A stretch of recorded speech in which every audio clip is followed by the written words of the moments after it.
Chapter 1. The Boy Who Lived. Mr. and Mrs. Dursley of number 4 Privet Drive were proud to say that they were perfectly normal, thank you very much. They were the last people you'd expect to be involved in anything strange or mysterious, because they just didn't hold with such nonsense. Mr. Dursley was the director of a firm called Grunnings, which made drills. He was a big, beefy man with hardly any neck, although he did have a very large moustache. Mrs. Dursley was thin and blonde and had nearly twice the usual amount of neck, which came in very useful as she spent so much of her time craning over garden fences, spying on the neighbours. The Dursleys had a small son called Dudley, and in their opinion there was no finer boy anywhere. The Dursleys had everything they wanted, but they also had a secret, and their greatest fear was that somebody would discover it. They didn't think they could bear it if anyone found out about the Potters. Mrs. Potter was Mrs. Dursley's sister, but they hadn't met for several years. In fact, Mrs. Dursley pretended she didn't have a sister, because her sister and her good-for-nothing husband were as un-Dursleyish as it was possible to be. The Dursleys shuddered to think what the neighbours would say if the Potters arrived in the street. The Dursleys knew that the Potters had a small son too, but they had never even seen him. This boy was another good reason for keeping the Potters away. They didn't want Dudley mixing with a child like that. When Mr. and Mrs. Dursley woke up on the dull grey Tuesday our story starts, there was nothing about the cloudy sky outside to suggest that strange and mysterious things would soon be happening all over the country. Mr. Dursley hummed as he picked out his most boring tie for work, and Mrs. Dursley gossiped away happily as she wrestled the screaming Dudley into his high chair. None of them noticed a large tawny owl flutter past the window. At 8:30, Mr. Dursley picked up his briefcase, pet Mrs. Dursley on the cheek, and tried to kiss Dudley goodbye, but missed, because Dudley was now having a tantrum and throwing his cereal at the walls. "Little tyke," chortled Mr. Dursley as he left the house. He got into his car and backed out of number 4's drive. It was on the corner of the street that he noticed the first sign of something peculiar. A cat reading a map. For a second, Mr. Dursley didn't realise what he had seen. Then he jerked his head around and looked again.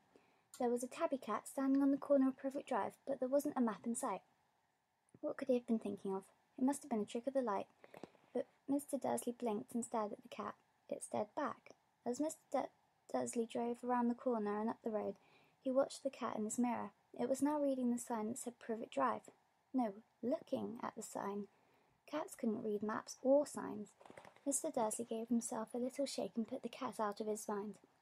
As he drove towards town, he thought of nothing except a large order of drills he was hoping to get that day. But on the edge of town, drills were driven out of his mind by something else. As he sat in the usual morning traffic jam, he couldn't help noticing there seemed to be a lot of strangely dressed people about. People in cloaks. Mr. Dursley couldn't bear people who dressed in funny clothes, the get-ups you saw on young people. He supposed this was some stupid new fashion. He drummed his fingers on the steering wheel, and his eyes fell on a huddle of those weirdos standing quite close by. They were whispering excitedly together. Mr. Dursley was enraged to see that a couple of them weren't young at all. Why, that man had to be older than he was, and wearing an emerald green cloak. The nerve of him! But then it struck Mr. Dursley that this was probably some silly stunt. These people were obviously collecting for something. Yes, that would be it. The traffic moved on, and a few minutes later Mr. Dursley arrived in the Grunnings car park, his mind back on drills. Mr. Dursley always sat with his back to the window, his office on the 9th floor. If he hadn't, he might have found it harder to concentrate on drills that morning. He didn't see the owls swooping past in broad daylight through people down in Town Street did. They pointed and gazed open mouths as owl after owl sped overhead. Most of them had never seen an owl, even at night time. Mr. Dursley, however, had a perfectly normal owl-free morning. He yelled at 5 different people, he made several important telephone calls, and shouted a bit more. He was in a very good mood until lunchtime, when he thought he'd stretch his legs and walk across the road to buy himself a bun from the baker's opposite. He'd forgotten all about the people in cloaks until he passed a group of them next to the baker's. He eyed them angrily as he passed. He didn't know why, but they made him uneasy. This lot were whispering excitedly too, and he couldn't see a single collecting tin. It was on his way back past them, clutching a large doughnut in a bag, that he caught a few words of what they were saying. "The Potters. That's right, that's what I heard. Yes, the son, Harry." Mr. Dursley stopped dead. Fear flooded him. He looked back at the whispers, and as if he wanted to say something to them. thought better of it. He dashed back across the road, hurried up to his office, snapped at his secretary not to disturb him, seized his telephone, and had almost finished dialing his home number when he changed his mind. He put the receiver back down and stroked his moustache, thinking. No, he was being stupid. Potter wasn't such an unusual name. He was sure there are lots of people called Potter who had a son called Harry. Come to think of it, he wasn't even sure his nephew was called Harry. He'd never even seen the boy, or it might have been Harvey, or Harold. There was no point in worrying Mrs. Dursley. She always got so upset at any mention of her sister. He didn't blame her if he'd had a sister like that. But all the same, those people in cloaks. He found it a lot harder to concentrate on drills that afternoon, and when he left the building at 5 o'clock, he was still so worried that he'd walked straight into someone just outside the door. Sorry, he grunted, as the tiny old man stumbled and almost fell. It was a few seconds before Mr. Dursley realised that the man was wearing a violet cloak.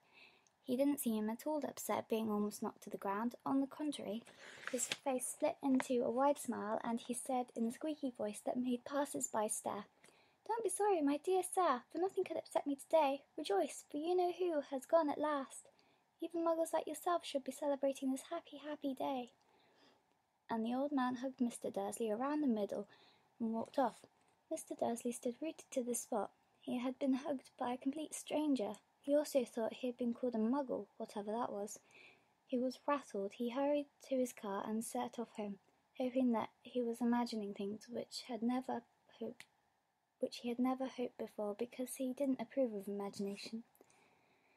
As he pulled into the driveway of number 4, the first thing he saw, and didn't improve his mood, was the tabby cat he'd spotted this morning. It was now sitting on his garden wall.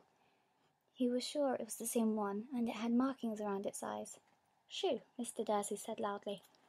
The cat didn't move, just gave him a stern look. Was this normal cat behaviour, Mr. Dursley wondered? Trying to pull himself together, he let himself into the house. He was still determined not to mention anything to his wife. Mrs. Dursley had had a nice normal day. She told him over dinner all about Mrs. Next Door's problems with her daughter, and how Dudley had learnt a new word, shan't. Mr. Dursley tried to act normally. When Dudley had been put to bed, he went into the living room and tried to catch the last report on the evening news. And finally, bird watchers everywhere have reported that the nation's owls have been behaving very unusually today. Although owls normally hunt at night and are hardly ever seen in daylight, there have been hundreds of sightings of these birds flying in every direction since sunrise. Experts are unable to explain why the owls have suddenly changed their sleeping patterns. The newsreader allowed himself a grin. Most mysterious. And now over to Jim McGraffin with the weather.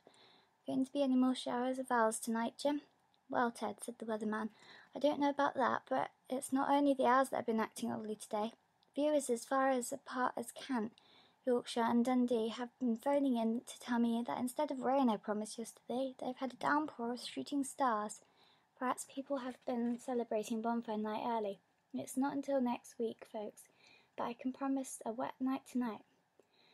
Mr. Dursley sat frozen in his armchair. Shooting stars all over Britain, owls flying by daylight, mysterious people all over the place, in cloaks, and a whisper about the Potters. Mrs. Dursley came into the living room carrying 2 cups of tea. It was no good. He'd have to say something to her. He cleared his throat nervously. Petunia, dear, you haven't heard from your sister lately, have you? As he expected, Mrs. Dursley looked shocked and angry. After all, he normally pretended she didn't have a sister. No, she said sharply. Why? Funny stuff on the news, Mr. Dursley mumbled. Owls, shooting stars, and there were a lot of funny-looking people in town today. So? Snapped Mrs. Dursley. Well, I just thought maybe it was something to do with, her lot. Mrs. Dursley sipped her tea through pursed lips. Mr. Dursley wondered whether he dared tell her that he'd heard the name Potter. He decided then he didn't care. Instead, he said, as casually as he could, "The son, he'd be about Dursley's age now, wouldn't he?" "I suppose so," said Mrs. Dursley stiffly. "What's his name again? Howard, isn't it?" "Harry. Nasty common name, if you ask me." "Oh, yes," said Mr. Dursley, his heart sinking horribly. "Yes, I quite agree." He didn't say another word on the subject as they went upstairs to bed. While Mrs. Dursley was in the bathroom, Mr. Dursley crept into the bathroom window and peered down into the front garden. The cat was still there. It was staring down at Privet Drive as though it was waiting for something. Was he imagining things? Could all this have anything to do with the Potters? If it did, if it got out that they were related to a pair of... well, he didn't think he could bear it. The Dursleys got into bed. Mrs. Dursley fell asleep quickly, but Mr. Dursley lay awake, turning all over in his mind. His last comforting thought before he fell asleep was that even if the Potters were involved, there was no reason for them to come near him and Mrs. Dursley. The Potters knew very well what he and Petunia thought about them and their kind. He couldn't see how he and Petunia could get mixed up in anything that might be going on. He yawned and turned over. It couldn't affect them. How very wrong he was. Mr. Dursley might have been drifting into an uneasy sleep, but the cat on the wall outside was showing no signs of sleepiness. It was sitting as still as a statue, its eyes fixed unblinkingly on the far corner of Privet Drive. It didn't so much as quiver when a car door slammed in the next street, nor when 2 owls swooped overhead. In fact, it was nearly midnight before the cat moved at all. A man appeared on the corner the cat had been watching. Appeared so suddenly and silently you might have thought he had just popped out of the ground. The cat's tail twitched and its eyes narrowed. Nothing like this man had ever been seen in Privet Drive. He was tall and thin and very old, judging by the silver of his hair and beard, which were both long enough to tap behind into his belt. He was wearing long robes and a purple cloak which swept the ground, and high-heeled buckled boots. His blue eyes were light, bright, and sparkling behind half-moon spectacles, and his nose was very long and crooked, as though it had been broken at least twice. This man's name was Albus Dumbledore. Albus Dumbledore didn't seem to realize that he had just arrived in a street where everything from his name to his boots were unwelcome. He was busy rummaging in his cloak looking for something, but he did seem to realize he was being watched, because he looked up suddenly at the cat, which was still staring at him from the other end of the street. For some reason, the sight of the cat seemed to amuse him. He chuckled and muttered, "I should have known." He had found what he was looking for inside his pocket. It seemed to be a silver cigarette lighter. He flicked it open, held it up in the air, and clicked it. The nearest lamp street went out with a little pop. He clicked it again. The lamp flickered into darkness. 12 times he clicked the put-outer, until only lights left in the whole street were 2 tiny pinpricks in the distance, which were the eyes of the cat watching him. If anyone looked out of their window now, even beady-eyed Mrs. Dursley, they wouldn't be able to see anything that was happening down on the pavement. Dumbledore slipped the put-outer back inside his cloak and set off down the street towards number 4, where he sat down on the wall next to the cat. He didn't look at it, but after a moment spoke to it. "Fancy seeing you here, Professor McGonagall." He turned to smile at the tabby, but it had gone. Instead, he was smiling at a rather severe-looking woman who was wearing square glasses exactly the shape of the markings the cat had around its eyes. She, too, was wearing a cloak, an emerald one. Her black hair was drawn into a tight bun. She looked distinctly ruffled. "How do you know it was me?" she asked. "My dear Professor, I've never seen a cat act so stiffly." "Sit so stiffly? You'd be stiffer. You've been sitting on a brick wall all day," said Professor McGonagall. "Although, all day, when you could have been celebrating. I must have passed a dozen feasts and parties on my way here." Professor McGonagall sniffed angrily. "Oh yes, everyone's celebrating all right," she said impatiently. "You'd think they'd be a bit more careful, but no, even the Muggles have noticed something's going on. It was on their news." She jerked her head over back at the Dursleys' dark living room window. "I heard it. Flocks of owls, shooting stars. Well, they're not completely stupid. They were bound to notice something. Shooting stars down in Kent. I bet that was Daedalus Diggle. He never had much sense." "You can't blame them," said Dumbledore gently. "We've had precious little to celebrate for 11 years. "I know that," said Professor McGonagall irritably, "but that's no reason to lose our heads. People are being downright careless, out on the streets in broad daylight, not even dressed in Muggle clothes, swapping rumours." Then she threw a sharp sideways glance at Dumbledore here, as though hoping he was going to tell her something, but he didn't. So she went on, "A fine thing it would be if, on the very day you-know-who seems to have disappeared at last, the Muggles found out about us all." "I suppose he really has gone, Dumbledore?" "It certainly seems so," said Dumbledore. "We've had much to be thankful for. Would you care for a sherbet lemon?" "Oh, what?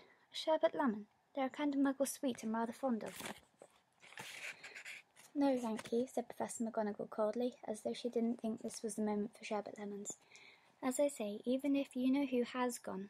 My dear Professor, surely a sensible person like yourself can call him by his name. All this you-know-who nonsense. For 11 years I have been trying to persuade people to call him by his proper name, Voldemort. Professor McGonagall flinched, but Dumbledore, who was unsticking 2 sherbet lemons, seemed not to notice. It all gets so confusing if we keep saying you-know-who. I've never seen any reason to be frightened of saying Voldemort's name. I know you haven't, said Professor McGonagall, sounding half exasperated, half admiring. But you're different. Everyone knows you're the only one you-know-who. All right, Voldemort was frightened of. You flatter me, said Dumbledore calmly. Voldemort had powers I will never have, only because you're too, noble to use them. It's lucky it's dark. I haven't blushed so much since Madame Pomfrey told me she liked my new earmuffs. Professor McGonagall shot a sharp look at Dumbledore and said, The owls are nothing to the rumours that are flying around. You know what everyone's saying? About why he's disappeared, about what finally stopped him. It seemed that Professor McGonagall had reached the point she was most anxious to discuss. The real reason she had been waiting on a cold, hard wall all day, for neither as a cat nor as a woman had she fixed Dumbledore with such a piercing stare as she did now. It was plain that whatever everyone was saying, she was not going to believe it until Dumbledore told her it was true. Dumbledore, however, was choosing another sherbet lemon and didn't answer. What they're saying, she pressed on, is that last night Voldemort turned up at Godric's Hollow. He went to find the Potters. The rumour is that Lily and James Potter are that they're dead. Dumbledore bowed his head. Professor McGonagall gasped. Lily and James? I can't believe it. I didn't want to believe it. Oh, Albus. Dumbledore reached out and patted her on the shoulder. I know, he said heavily. Professor McGonagall's voice trembled as she went on. That's not all. They're saying he tried to kill the Potter's son, Harry, but he couldn't. He couldn't kill that little boy. No one knows why or how, but they're saying that when he couldn't kill Harry Potter, Voldemort's powers somehow broke. That's why he's gone. Dumbledore nodded glumly. It's true, faltered Professor McGonagall. After all he's done, all the people he's killed, he couldn't kill a little boy. It's just astounding, of all the things to have stopped him. But how in the name of heaven did Harry survive?